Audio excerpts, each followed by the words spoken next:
Je suis le président de la coopérative Scoopsi Akopama et le président de la Fédération nationale des sociétés coopératives et acteur de la filière pêche de Côte d'Ivoire, en abrégé FENASCOPSI.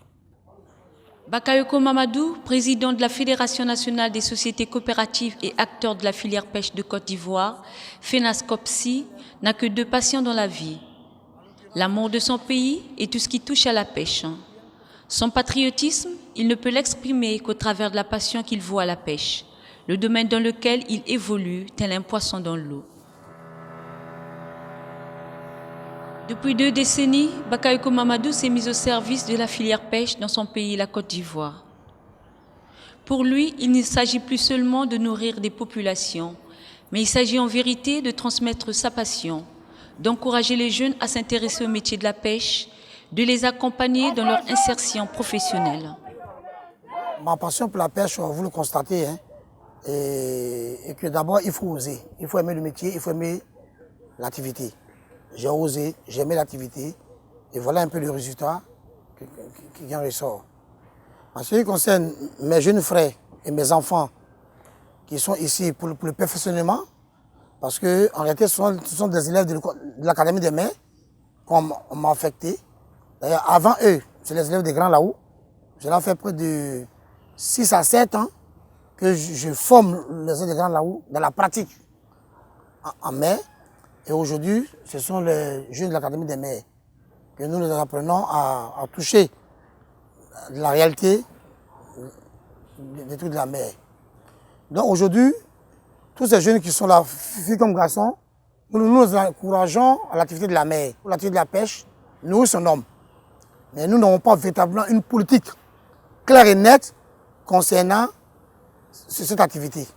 Nous avons laissé faire depuis des années. Maintenant, il est temps que la jeunesse puisse prendre ses responsabilités vis-à-vis de l'actualité. Et l'actualité, c'est quoi l'actualité? Il faudra qu'on ait au maximum de poissons, parce que l'export en termes de protéines, elle est très élevée. Il faut que nous arrivions à compenser un peu ce déficit-là. Et ce déficit ne peut être comblé que par ses élèves. Ne peut être comblé que par ses élèves. Et nous avons bon espoir que jusqu'en 2025, que dans longue vie, 2030, vous allez voir près de 300 élèves, stagiaires, qui vont exercer réellement l'activité de la pêche. Dans un premier temps, c'est d'encourager ces jeunes gens et jeunes filles qui ont cru à l'activité de la pêche et qui ont demandé volontairement à exercer l'activité de la pêche. Il y a des mécaniciens, il y a des électriciens, il y a des pêcheurs, il y a d'autres qui sont polyvalents. Maintenant, en ce qui nous concerne, que tu sois mécanicien, électricien, polyvalent, il faut que chacun d'entre eux puisse aller en mer. Tant que tu ne vas pas en mer, tu n'as pas exercé réellement ton activité. Donc nous, ici, on fait tout pour encourager ces jeunes-là à affronter les difficultés des mers. Ça, je les encourage et je le répète, je leur ai dit que la pêche nourrit son homme. Il suffit de croire, il suffit d'oser, il suffit d'aimer. En ce qui concerne les autorités, le ministère de tutelle, le gouvernement, l'État de Côte d'Ivoire, il faudra que nous viennent en aide. L'aide surtout à ces jeunes-là. Parce qu'aujourd'hui, nous sommes à bout de souffle. C'est des centaines de jeunes aujourd'hui. Mais demain et après-demain, nous allons faire à des jeunes, peut-être 500 jeunes à 600 jeunes. Donc c'est dès maintenant, il faut commencer à mettre la base pour qu'on puisse contenir toute cette jeunesse-là, pour que le marché ivoirien puisse être doté de beaucoup de poissons et moins cher, que la population puisse être contente. Et quand la population est contente, l'État de Côte d'Ivoire aussi est content.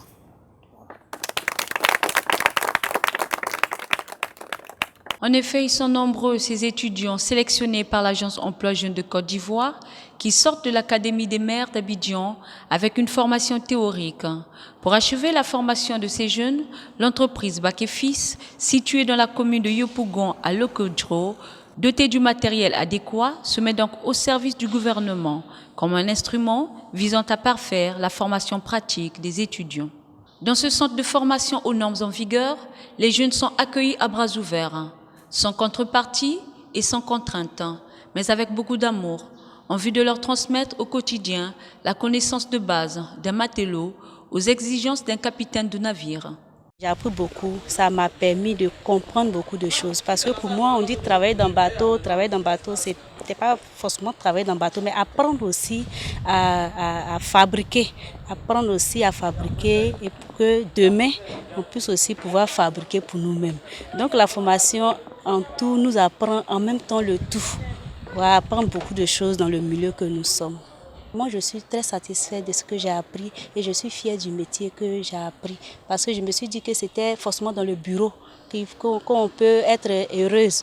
Mais sur terrain, aujourd'hui où je suis, ce n'est pas forcément le métier d'homme. Les femmes aussi peuvent faire ce métier et aujourd'hui, je suis très heureuse d'apprendre ce métier.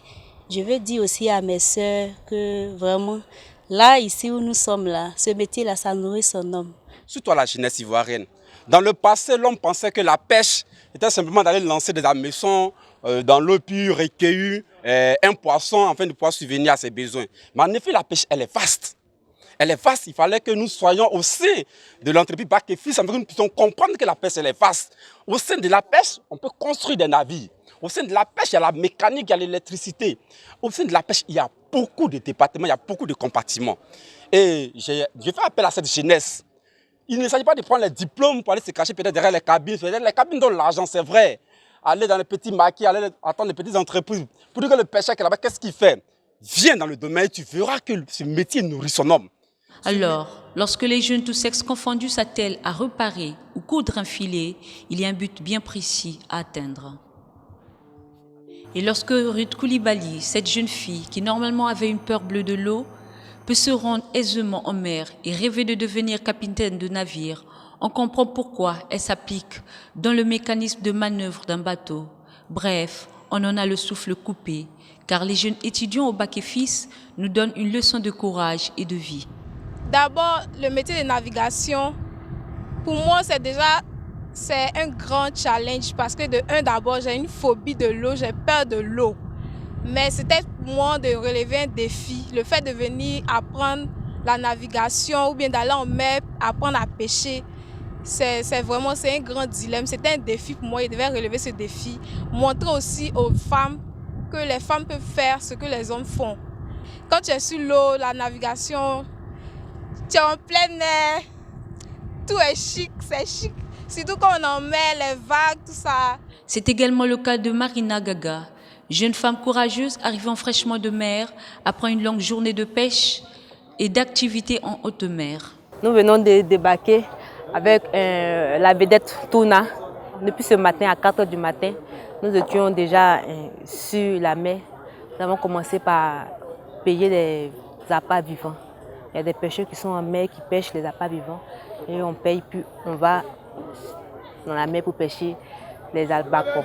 Aujourd'hui, nous avons été confrontés à une grosse tempête en mer. Le bateau tanguait tellement, c'était pas facile. Mais grâce à Dieu, nous avons quand même pu faire une bonne pêche. Et nous venons d'arriver vraiment. Je suis vraiment heureuse. Bac et Fils qui nous a ouvert ses portes pour la formation théorique. Vraiment, ça m'a apporté beaucoup de choses. Avant, je ne connaissais même pas. Vraiment, on va au marché, on achète le poisson, ça s'arrête là. Mais je ne savais pas que derrière ça, il y avait beaucoup de choses. Donc, ça m'a appris vraiment énormément. Ce n'est pas tout de pêcher, car il y a cet art qui consiste tout d'abord à trier et peser, ensuite conserver et enfin commercialiser le poisson obtenu. Nous sommes dans le rôle du poisson. Quand la pirogue ou bien le bateau vient pour le débarquement, on prend le poisson et on vient peser selon les espèces. Et à la fin, on fait le total du poids. Le bateau ou bien la pirogue a pêché 1 tonne de poisson, mais le nombre de kilos pêchés par le bateau.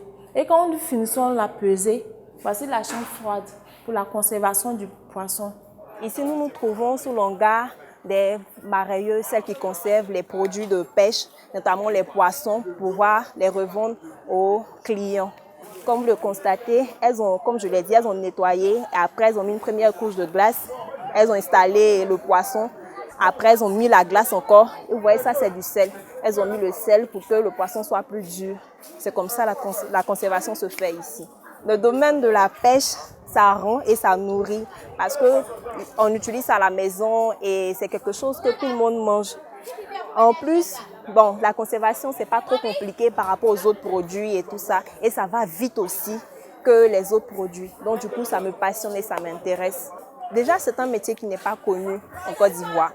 Je vais rassurer les parents qui pensent que être marailleur, être, je sais pas, pêcheur, c'est quelque chose de banal. C'est pas comme si vous n'êtes pas un fonctionnaire. Je rassure que c'est un bon métier parce que ça nourrit son homme. Ça nourrit son homme plus que le fonctionnaire. Quand les étudiants redoublent d'efforts et d'attention pour comprendre les différentes étapes ou mécanismes de réparation et d'adjonction d'un moteur de bateau, pour les étudiants, c'est sans doute la conviction que cela leur servira un jour. Moi, je suis venue à la maintenance nautique parce qu'il n'y a pas assez de femmes. Je veux sensibiliser mes sœurs de ne pas s'adonner à la facilité, de ne pas penser que c'est des hommes seulement qui peuvent pratiquer ce métier. Les femmes sont aussi capables de pratiquer ce métier. C'est vrai, nous avons fait la théorie, mais c'est maintenant que nous sommes en train de découvrir certaines choses. Voilà, nous nous mettons à la tâche. Tout à l'heure, nous avons démonté un moteur parce qu'il y avait fuite d'huile. Donc nous essayons de remédier, trouver une solution afin que ce problème-là ne se répète plus. Alors les jeunes prennent goût, deviennent passionnés, se sentent investis d'une mission. Ils ont soif de comprendre, ils veulent être utiles et aspirer à un idéal qui consiste à être des futurs acteurs de développement pour la Côte d'Ivoire.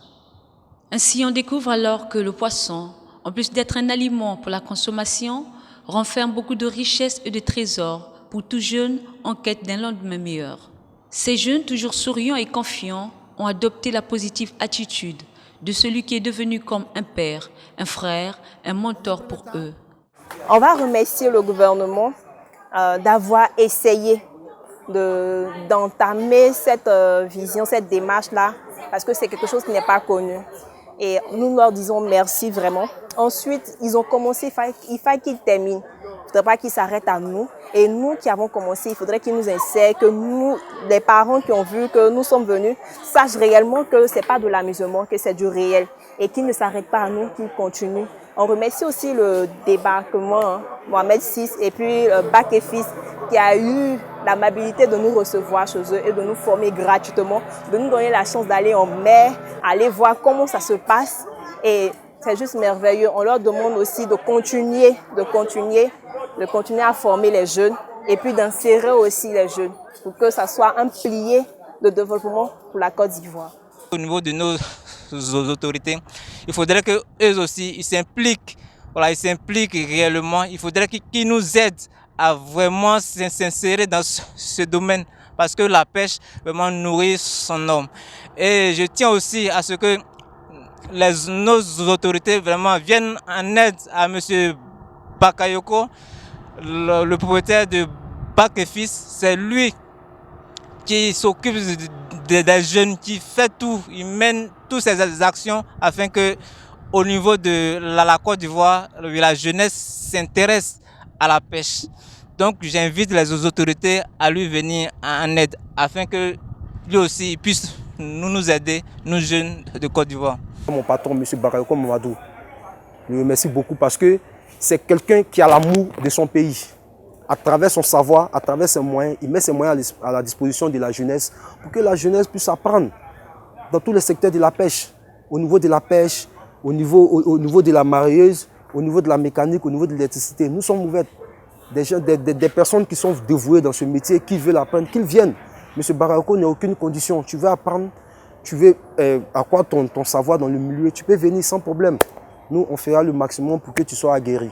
Jadis, la Côte d'Ivoire ne comptait que sur l'agriculture comme véritable levier de son économie. Aujourd'hui, force est de constater que la pêche a un grand rôle économique à jouer dans le développement de la Côte d'Ivoire. La politique de la Côte d'Ivoire sur le plan économique était souvent basée sur l'agriculture. Parce qu'on dit que l'économie de la Côte d'Ivoire repose sur l'agriculture. Mais moi, je dis toujours que l'économie de la Côte d'Ivoire repose sur un ensemble d'activités, y compris les ressources halieutiques. Donc ces jeunes gens qui sont là aujourd'hui, nous apprenons non seulement à faire la perfection, mais à les insérer dans le tissu social. Et cela est extrêmement très important pour nous. Il ne s'agit pas de former des jeunes gens et puis les laisser dans la rue. Il s'agit de les insérer. Et c'est ce travail que nous avons commencé. Donc, je remercie le bon Dieu. Ils sont tous convaincus du perfectionnement et du travail que nous faisons ici. Et ils sont conscients du travail qui s'effectue là. Et ils sont pour la plupart décidés à exercer l'activité de la pêche. Dans ce monde actuel où rien n'est donné, Bakayoko Mamadou, président de la FENASCOPSI, a décidé de transmettre plusieurs valeurs. Son savoir-faire, sa passion pour la pêche, son amour du travail bien fait, tel un patriotisme indestructible.